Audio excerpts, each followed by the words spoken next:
Olá pessoal, bom dia, boa tarde, boa noite. Espero que vocês estejam bem, se cuidando, não é verdade? Tomando todas as medidas preventivas que eu venho falando aqui nas últimas aulas. A aula de hoje, ela é uma base curricular do sétimo ano. E quando se trata do sétimo ano, nós devemos ter cuidado com o conteúdo muito bem, renascimento. Esse renascimento é um movimento artístico e científico que ocorre na Península Itálica. O que é Península Itálica? Península Itálica é um espaço territorial em que surge ali territórios autônomos, mas não estão unificados, que vão favorecer o aparecimento de quem? Do Renascimento, como sendo um movimento que vai modificar a sociedade, que vai buscar agora novos valores voltados para o homem. Por isso que chamamos esse período de período renascentista antropocêntrico. O que significa aí, professor? Me ajuda aí com esse termo antropocêntrico. Antropocêntrico significa que o homem está no centro de tudo, no centro do universo, no centro do mundo. E era um movimento, voltando a falar sobre isso, fazendo uma pequena revisão, era um movimento de negação à Idade Média e valorização do homem na Idade Moderna. Nós começamos a perceber que houveram períodos desse renascimento. Esse renascimento vai fazer com que aconteça uma mudança de paradigma, uma mudança de vertente, uma mudança de pensamento, melhor dizendo. E essa mudança vai ser uma valorização das questões humanísticas, tá bom? Pois bem, dito isto, vamos abrir o nosso livro na página 89. Olha aqui, ó, a página 89, nós temos essas imagens. Eu bem falei que nesse conteúdo iria ocorrer um grande aparecimento de imagens. Por que isso? Porque essas imagens iriam demonstrar como o Renascimento evoluiu através dos seus quadros e como a pintura, a escultura foi se desenvolvendo. Aqui nós temos um quadro que fala o encontro entre Léo o Grande, pintado por Léo X, e Átila, pintura de Rafael Sanzio.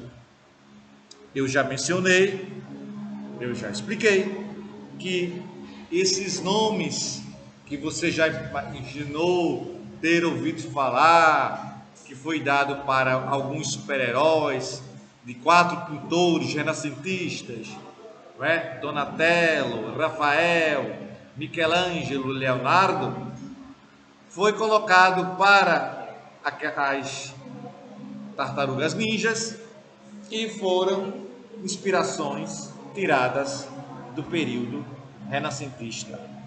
Verdade? Aqui nós temos uma escultura aclamada de Michelangelo, chamada Davi, representa todo o envolvimento, tem sempre uma legendinha nessas obras, representa todo o investimento envolvendo a arte da Renascença, da técnica empregada no mármore e no estudo de anatomia. Tá bom? Temos então na página 89, abaixo do quadro, fazendo uma rápida revisão e avançando com vocês, diz assim: nesse período, a produção artística renascentista sofreu influência e influenciou as grandes navegações. Esse conteúdo, volto a falar, das grandes navegações, nós iremos vivenciá-lo no 7º ano, daqui a algumas aulas lá na frente.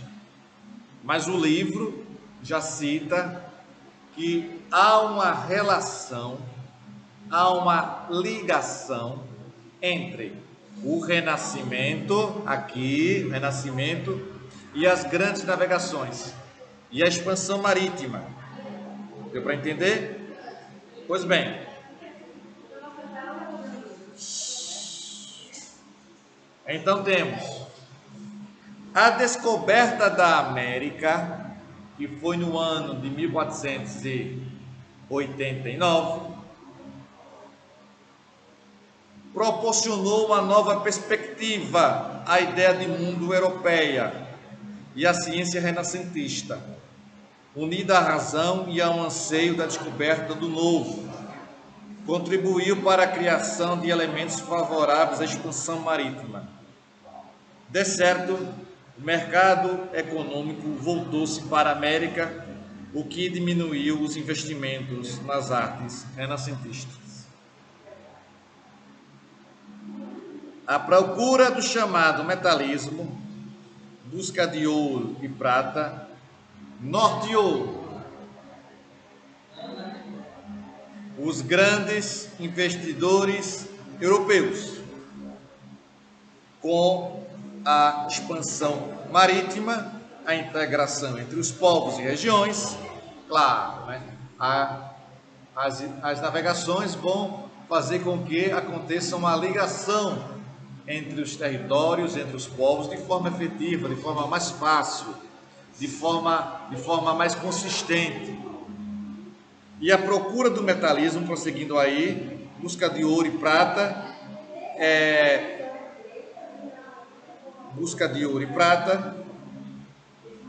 fez com que surgisse lá a expansão marítima. E não seria apenas no mar Mediterrâneo, acompanha isso, acompanha aí.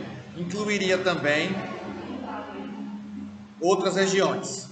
Assim, a produção cultural renascentista não se realizava apenas na cidade de Florença, mas também em outros lugares, como Roma.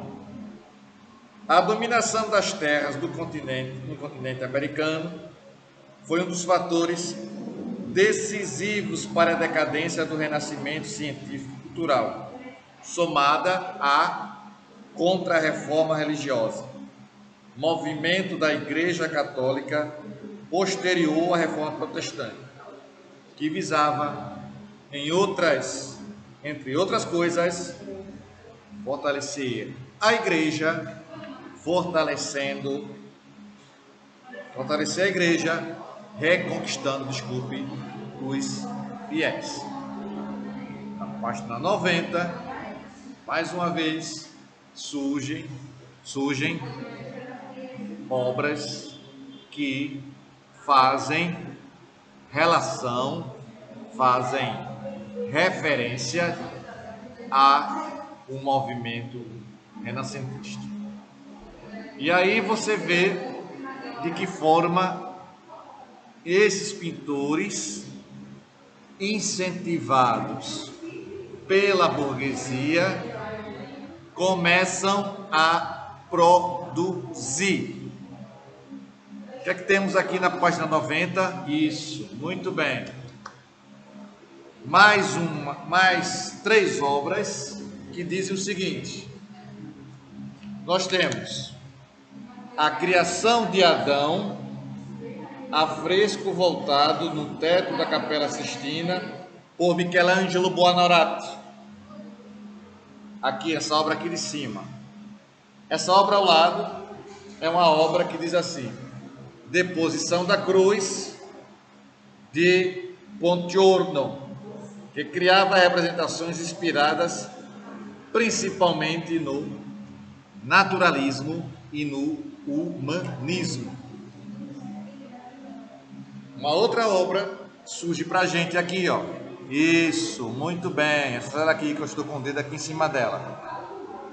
A obra Piedade, realizada por Michelangelo quando este tinha apenas 21 anos, devido ao questionamento se a obra era sua. Ele assinou a faixa de roupa da Virgem, a última obra com sua assinatura. E na página 90 nós temos um texto que nós vamos colocar da seguinte maneira: no campo das artes, o destaque é Michelangelo Buonarroti e seus afrescos na Capela Sistina. O que significa, professor, esse afrescos aí? É uma pintura nova, recente, colocada nas paredes, e a partir dali o artista podia desenvolver todo o seu talento, seja com utilização das mãos ou objetos de pintura, tipo pincéis. Prosseguindo, em especial a obra Último Julgamento. No ano de 1547 foi indicado como arquiteto oficial da Basílica de São Pedro, no Vaticano. Na literatura, o destaque ficou para as obras de Nicolau Maquiavel, historiador e poeta que ficou conhecido como fundador da ciência política moderna. Sua obra principal foi O Príncipe, em que defendia o Estado sem nenhuma intervenção da religião. Durante o cinquecento, os ideais renascentistas alcançam grande parte da Europa e chamam todas as atenções para a Itália, que passa a ser cobiçada por potências como França, Espanha e Alemanha, apesar de que a Alemanha ainda não estava formada como um país unificado. A Alemanha só vai ficar unificado juntamente com a Itália, quase que ao mesmo tempo, nas últimas décadas do século XIX. Quando é, professor? Me ajuda aí, mais ou menos. Lá por volta de 1870, 75, 77, mais ou menos por aí. Prosseguindo então. Também como características desse momento histórico, podemos citar a imprensa, a Reforma Protestante iniciada por Lutero. A Reforma teve um impacto negativo sobre o Renascimento, pois era contra as imagens sacras e politicamente enfraqueceu o poder da Igreja, que era uma das grandes financiadoras do Renascimento.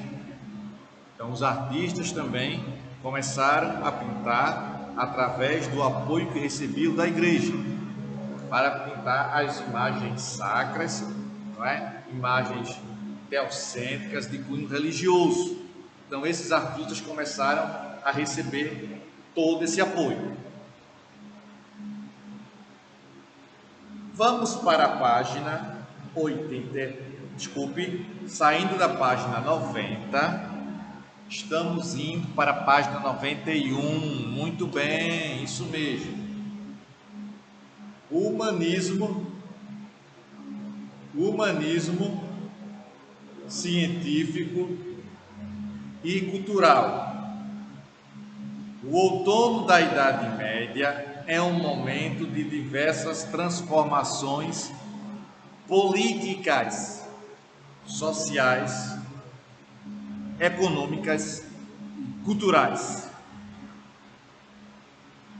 Apesar de a Igreja Católica ser a instituição que resiste à queda do Império Romano do Ocidente, constrói um grande poder político ao longo da Alta Idade Média. Sua autoridade começa a ser contestada. As explicações teocêntricas já não eram suficientes para compreender as novas questões surgidas com o Renascimento. Então, as explicações da Idade Média, as explicações teocêntricas, não eram suficientes para esse homem moderno, esse homem que busca se afastar da visão teocêntrica e cada vez mais se aproximar, está abraçado à causa do antropocentrismo. Deu para entender? Quero deixar isso bem claro para vocês, hein? Por favor, não esqueçam, o homem moderno que iniciou esse renascimento, ele tem uma perspectiva de romper com a Idade Média, romper, esquecer, deixar de lado os valores teocêntricos e, por outro lado, valorizar as questões antropocêntricas. Como ocorria essa valorização? Fazendo com que tudo que fosse produzido pelo homem ganhava uma força, prestígio. Deu para entender? E tudo que vinha em relação da Idade Média de Deus seria descartado, seria colocado de lado. Pois bem, dito isto, vamos prosseguir, e diz assim, ainda na página 91, isso, muito bem, na meiuca aí, no meio do primeiro parágrafo, ainda no meio do primeiro parágrafo, é em meio às transformações que nasce uma importante figura medieval intelectual, vindo das universidades. Ele vive da venda de conhecimento. Pedro Abelardo, filósofo, teólogo e lógico escolástico, que tem aqui ao lado o significado de escolástico, não é? Que é o método de desenvolvimento do pensamento crítico,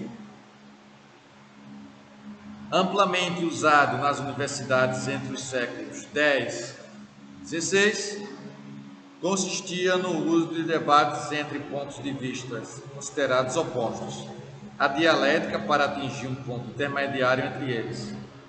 Tinha uma profunda influência da filosofia grega. Embaixo, na página 91,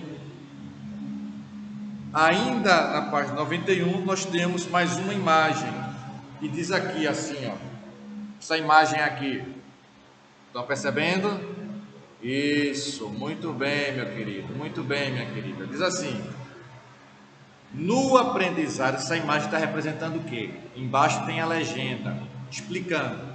No aprendizado das universidades medievais, era exigida dos alunos muita memória, pois os livros copiados manualmente, normalmente por monges copistas, e por isso eram muito caros. As críticas ao teocentrismo ganham força com o uso e desenvolvimento do método escolástico entre os intelectuais. E ao mesmo tempo o conhecimento sai lentamente dos muros da igreja. Começa a entrar em cena o antropocentrismo como um novo modelo. O racionalismo filosófico grego antigo se torna referência para esse povo. Paradigma tem um significado aqui, quer dizer que forma um conjunto de ideias, de características que formam um padrão. Isso aí é chamado de paradigma. Tudo aquilo conjunto de padrão, conjunto, um modelo a ser seguido, para determinar as características é chamado de paradigma.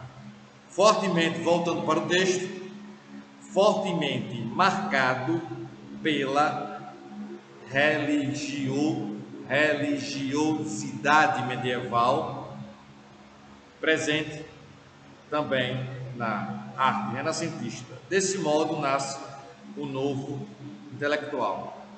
Nasce aí o humanismo. Mais uma vez, surge aqui uma imagem, não é? E diz assim: considerado um dos mais importantes pensadores do século XII, Pedro Abelardo foi um filósofo escolástico, teólogo e grande lógico da França, francês. Tá bom? Na próxima aula, nós iremos adentrar a fase final desse renascimento e nos prepararmos para estudarmos a reforma religiosa, a reforma protestante. Vamos fazer uma série de exercícios, não é? Uma série de atividades, e convido vocês para assinalar a tarefinha de casa que vai se encontrar na página 95. Pronto.